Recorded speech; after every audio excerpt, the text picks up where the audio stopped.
badufashije twamenye nyine uko u Rwanda rwatangiye n'aho ubu ngubu rugeze. Rwatangiye harimo amakimbirane, amacakubiri, ariko ubu ngubu dusigasira ko bitazongera ukundi. Ibuka icyo twafashe uyu munsi nk'ikigo cya Rwamagana Protesta kuri uyu munsi nk'uko twatesha agaciro abacu bakambuwe, kandi dushishikariza abanyeshuri muri rusange ko jenoside itazongera kubaho ukundi.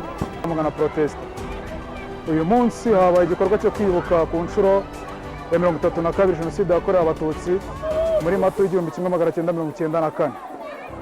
Impamvu twibuka ni uko amateka yaranze igihugu cyacu, twe nk'urubyiruko tugomba kuyigiraho ndetse tukanaharanira ko bitazongera kuba ukundi. Impamvu twibukira hano mu kigo tugafatanya n'ubuyobozi bw'ikigo ni ukugira ngo benshi muri twebwe nk'urubyiruko twavutse nyuma ya jenoside yakorewe abatutsi, ariko tugomba kumenya amakuru yayo, impamvu jenoside yaje, tukamenya imuzi yabyo, tukamenya uko abakoroni bagiye babigenza kugira ngo jenoside igerweho. Natwe nk'urubyiruko rero tumaze kumenya inzira baciyemo, tugomba kuzifunga kugira ngo batazongera kugaruka ugakora amahano yaranze igihugu cyacu. Amateka ni ayacu, kwibuka ntabwo ari inzigo, ahubwo kwibuka ni uguharanira gusubiza agaciro abacu bazize jenoside yakorewe abatutsi bambuwe. Kwibuka buri munsi ntabwo ari ukwibuka uyu munsi ngo birangire, duhora twibuka intwari zaranze igihugu, tunashimira cyane inkotanyi zaje kubohora u Rwanda, zikabohora abanyarwanda, zigakiza u Rwanda, zigakura u Rwanda mu icuraburindi, bagacana urumuri rw'icyizere, urumuri rutazima, urumuri ruzakomeza kumurika. Kuri iyi nshuro rero twaheranwe n'agahinda, ababyeyi bacu baheranwe n'agahinda, ahubwo bakomeje kwibuka baniyubaka, baranira ejo heza hazaza. Ubu ngubu twese abanyarwanda turi bene kanyarwanda, twese twunze ubumwe nk'abanyarwanda, ntaho umuntu yamenera aza kudutandukanya nk'abanyarwanda. Cyari igikorwa cyo kwibuka ku nshuro 32 jenoside yakorewe abatutsi 94.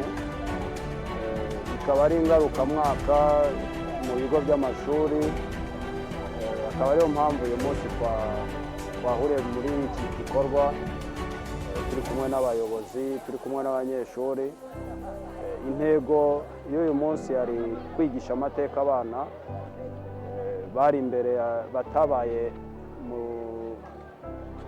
byabaye muri 94, tubigisha ibyabaye, tubigisha ko jenoside yatangiye, amasomo yadusigiye, nanone tubereka ko nyuma y'uko ingabo za RPF zifashe igihugu, ubuzima bwakomeje kandi bukiri bwiza.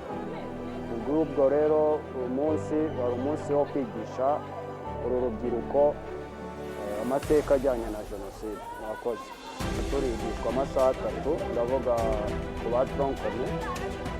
Hejuru y'ayo masaha 3 rero uru rubyiruko ruba rukeneye andi makuru yihariye ya jenoside hirya no hino.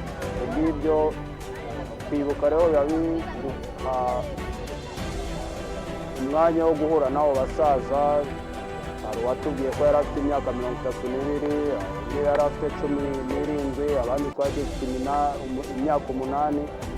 Ubwo urumva iyo bahuye n'abo bantu babasha gukuramo amasomo afatika kuruta nanone ayo basanzwe bafatanya mu mashuri.